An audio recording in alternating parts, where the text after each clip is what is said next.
안녕하세요. 배신의 장미입니다. 오늘의 사연 시작하겠습니다. 1년 전에 일어났던 모든 문제의 근원은 바로 저희 부부의 차로 시작이 되었습니다. 새로 뽑은 차를 시댁에 끌고 가겠다라는 남편을 저는 말렸었어요.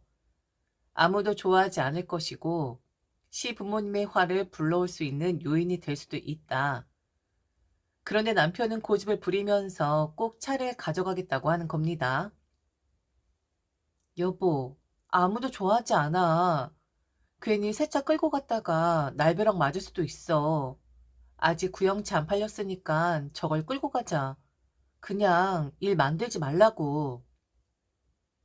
아니야. 한 번 정도는 부딪혀야 하는 부분이야. 그럼 부모님 집에 들어갈 때마다 낡은 차를 끌고 가? 그건 아니잖아. 그리고 별 말씀 안 하실 거야. 아니, 뭐라 하시겠어? 부모님 돈 들여 산 차도 아니고 자식이 능력이 돼서 산 차인데 뭐라 하시겠어. 우리 부모님 그 정도는 아니야. 절대 그렇지 않을 거라고. 그렇게 나는 믿고 싶어. 남편의 고집을 꺾을 순 없었어요. 그런데 내내 불안했습니다. 시댁은 그냥 당신들께서 기분이 나쁘시면 그게 어떤 이유라도 설령 잘못된 것이 아니어도 잘못된 행동을 한 것처럼 만드시는 재주가 있으신 분들입니다. 결혼 전부터 타던 차였으니까 좋게 10년은 더 된 차였고 연식이 오래되다 보니 장고장이 많아 저희는 1년 전에 새 차를 한 대 마련했었습니다. 저희 친정 부모님은 새 차 계약을 하신 걸 알고 계셨었고 그리고 돈까지 보태주셨는데 시댁에는 굳이 알리고 싶지가 않더라고요. 무슨 말이 돌아올지 겁이 나서요. 시부모님들은 그러니까 그분들은 열심히 잘 살고 부모에게 손 벌리지 않는 자식을 위하는 것보단 손 벌리는 자식 걱정을 더 하시고 그 자식을 더 위해 주시는 그런 분들입니다. 열심히 사는 자식의 것을 빼앗아 부족한 자식의 입에 넣어주려고 하시는 분들이죠. 물론 남편이 둘째라서 장남이 아니라서 그런 부분도 있겠지만 아마 처세술에 있어서 형님 부부가 워낙에 뛰어나다 보니 저희 부부가 뒷전으로 밀려난 것일 수도 있을 거예요. 무슨 말이 나올까 싶어 저는 새 차를 좀 숨기고 싶었어요. 그냥 저희는 아무것도 변하지 않은 채 살고 있습니다. 눈에 띄지 않게 그냥 살고 있으니 저희 거 빼앗아 가려 하지 마시고 그냥 저희를 못 본 척만 해주세요. 라고 말하고 싶었습니다. 그런데 결국 그 차로 인해 모든 일이 벌어지고 말죠. 두 가지 형태의 형님 얼굴 표정을 저는 잊을 수가 없습니다. 처음 표정은 밥맛이었는데 두 번째 표정은 밥맛 돌게 하는 그런 표정이었거든요. 빠르게 이야기 진행해 보겠습니다. 형님 부부는 저희 부부보다 2년 정도 늦게 결혼을 했고 결혼할 당시 이제야 맏며느리 얻게 된다고 집안의 기강에 서겠다고 시부모님들이 엄청 좋아라 하셨습니다. 그리고 그 맏며느리감이 사업을 하시는 분이었는데 1000명 가까운 원생을 돌보는 어린이집 원장이라고 하더라고요. 결혼도 전에 형님이 하는 어린이집을 둘러보셨고 그렇게 대견해 하시더라고요. 저희 부부 결혼할 때와는 사뭇 달랐었는데 뭐 장남이 결혼을 하니 뿌듯해서 그러신가 보다 하고 서운함 있었지만 그냥 넘어갔었습니다. 대단한 사업하시는 분이시니 결혼하자마자 형님은 집안에서 가장 입김이 센 분이 됩니다. 원래는 아주버니 입김이 대단했었는데 형님이 돈을 더 잘 버는 사람이니까 그렇게 변하긴 하더라고요. 실로 형님은 시부모님께 많은 걸 베푸시는 분이긴 했어요. 손이 아주 크신 분이었는데 그 정도로 돈을 잘 버시는 분이구나 라고만 생각을 했었죠. 그리고 그런 큰 돈을 턱턱 내놓는 걸 보고는 역시 배포가 크신 분이구나 라고 여겼었어요. 그런데 그게 배포가 큰 게 아니라 간덩이가 큰 거였더라고요. 결혼 전부터 형님의 어린이집은 거의 빚으로 점철된 곳이었고 이미 친정에서 끌어다 쓸 수 있는 돈을 죄다 끌어다 쓴 상태였더라고요. 그런데도 그렇게 웃으면서 화려하게 결혼식을 하다니 결국 그것도 다 돈이었는데 말이죠. 무슨 생각으로 그렇게 돈을 물수도 썼는지는 모르겠지만 결혼 3년 만에 모든 것이 탄로가 나게 됩니다. 형님의 어린이집 사업은 어려워졌고 하물며 빚쟁이까지 집에 찾아오는 상황까지 벌어지게 되는데 그때 도움을 청한 곳은 바로 시부모님이었었죠. 자식이 힘들다 하니 급한 불을 바로 꺼주시기는 했는데 그런데 빚이라는 게 그렇더라고요. 빌린 사람은 정확히 기억을 못하지만 돈을 빌려준 사람은 정확하게 기억을 하는? 분명 급한 불은 다 껐다 했지만 형님의 빚은 여기서도 툭 하고 튀어나오고 저기에서도 툭 하고 튀어나왔었는데 가족 회의 끝에 모든 가족들이 조금씩 형님의 빚을 나눠서 감당하자라는 결론에 도달하게 됩니다. 어쩌겠냐. 가족이 저리 힘들어하는데 우리가 서로 나눠서 감당을 해야지. 이럴 때일수록 서로 안아주고 위로해주고 해야 하는 법이야. 절대로 비난하면 안 되는 거라고. 너 첫째야. 네 아내가 지금 이런 지경에 이르렀다고? 절대로 뭐라 하면 안 되는 거다. 애가 그러고 싶어 그리 했겠냐? 지도 열심히 해보려고 했는데 그게 잘 안 돼서 궁지에 몰린 거잖아. 그래. 아버지 말씀이 다 맞다. 이럴 때 힘을 모아야지만 그게 가족이지. 둘째, 니들도 어쩔 수 없을 것 같다. 힘을 좀 보태야지. 아니면 네 형이랑 형수 저렇게 주저앉게 만들 거야? 그렇게 하면 안 되잖아. 안 그러냐? 형님은 미안한 얼굴을 하고 있었지만 분명 웃고 있었습니다. 자신의 빚을 시부모님, 저희 이렇게 분담을 한다 하니 홀가분해하는 것 같았고 그리고 기분 좋아 보였어요. 웃는 얼굴이었지만 그 웃는 얼굴을 잔뜩 일부러 구겨가며 면목이 없다, 죄송하다, 무릎을 꿇겠다라고 제스처를 취했고 그런 형님을 말린 건 바로 아주버니였습니다. 저는 당연하다 생각해요. 아니 그동안 이 사람이 우리 집에 좀 잘했습니까? 이 사람 빚이 늘어난 건 우리한테도 책임이 있다고요. 한번 둘러보세요. 이것저것 다 이 사람이 사다 놓은 것 뿐이잖아요. 야, 너 혹시 지금 아깝다 생각 드냐? 같이 빚을 나누자는 게 어이없어? 너 그렇게 생각하면 안 되는 거다. 네 형수가 우리 부모님한테 얼마나 잘했냐? 그동안 네가 못한 거 갚는 거라 생각해. 이거 가지고 어이없어 하면 나 다시는 너 안 본다. 진상들. 어쩜 저렇게 하나같이 자기들만 생각하며 말을 하는 건지 그 입김 대단하더라고요. 남편은 아무 말도 못했습니다. 순하고 어리숙하고 최대한 좋은 게 좋은 거라 생각하는 남편이었기에 그 당시만 해도 말이죠. 남편은 알겠다고 하며 형님의 빚 2천만 원을 떠안게 됩니다. 그렇게 시댁의 도움, 그렇게 뜯어먹고 뜯어먹었던 친정의 도움, 그리고 저희의 도움으로 형님은 완전히 불을 끄게 되고 그리고 어린이집 원장직을 내려놓더라고요. 다른 걸 해서 먹고 살겠다고 하면서 다시는 어린이집에 어쩌도 마주하고 싶지 않다 했는데 형님이 한 일은 바로 보험이었습니다. 전화로 하는 보험 상담사요. 대부분 그런 전화가 오면 끊어버린다든지 아니면 스팸으로 자동으로 돌아가잖아요. 그게 수익이 그렇게 좋다고 하면서 그걸 시작을 하더라고요. 처음에 저는 그 일을 시작한다 했을 때 너무 무서웠어요. 이것저것 필요하지도 않은 보험을 들어달라고 할까 봐요. 그런데 그건 전화로만 보험을 드는 것이라고 안심을 시켰었는데 또 그게 아니었더라고요. 3달 뒤쯤 지나니 그렇게 보험을 좀 들어달라고 사람을 볶아대기 시작을 하는 겁니다.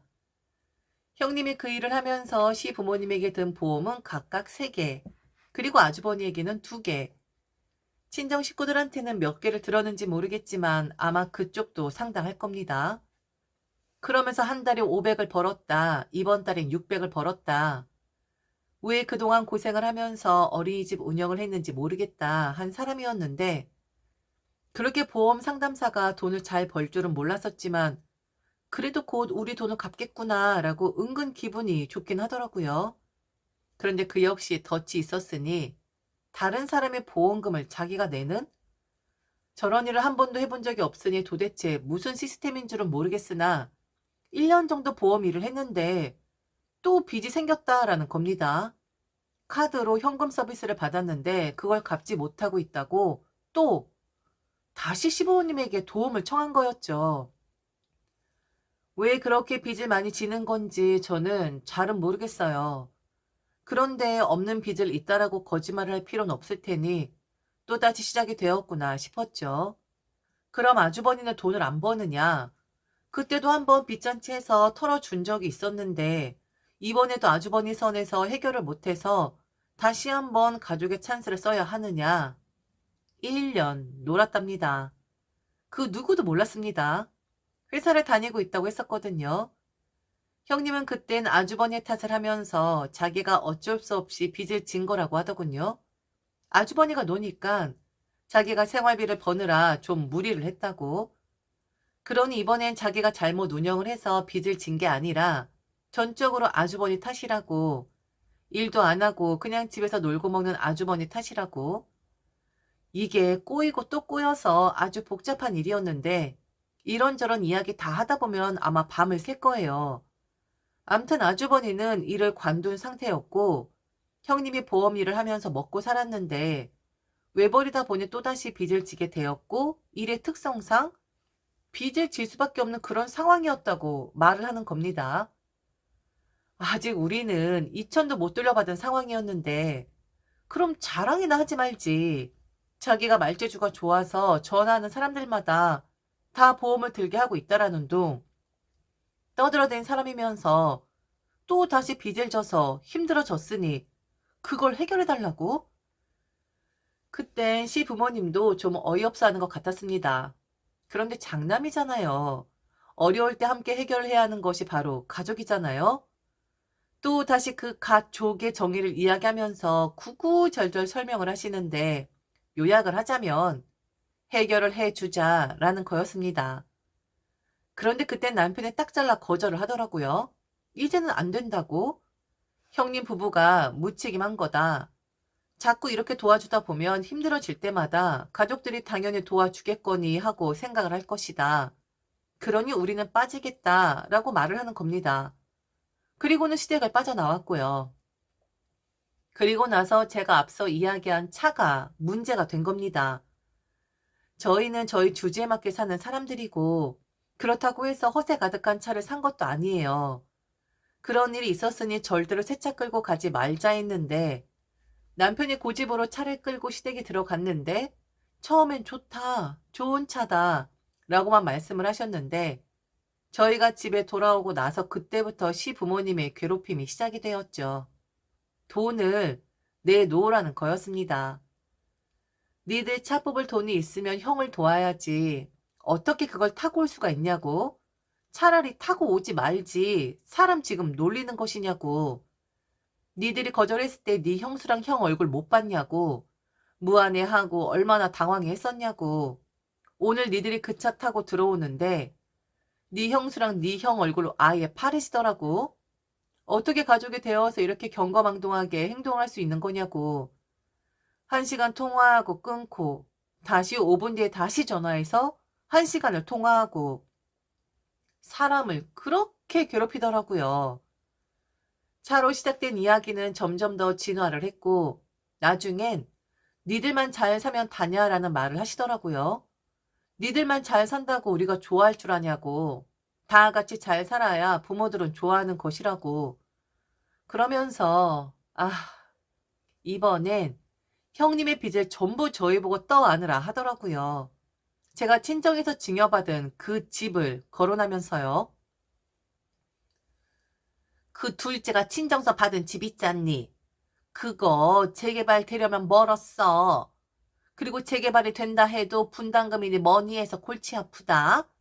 지금 팔아도 몇억 원 나오는 거 아니니? 그냥 그거 팔아서 네 형 돈 해줘라. 네 형 그 돈 주면 가게라도 하나 차릴 거 아니냐. 엄마랑 아버지 돈 없어. 대신 그동안 줬던 용돈 앞으로 안 줘도 된다. 네 형만 도와주면 우리 용돈 끊어도 되고 우리는 신경 안 써도 된다고. 그러니 그거 팔아서 네 형 해줘. 그렇게 해야 잠잠해지지. 안 그러면 사달란다.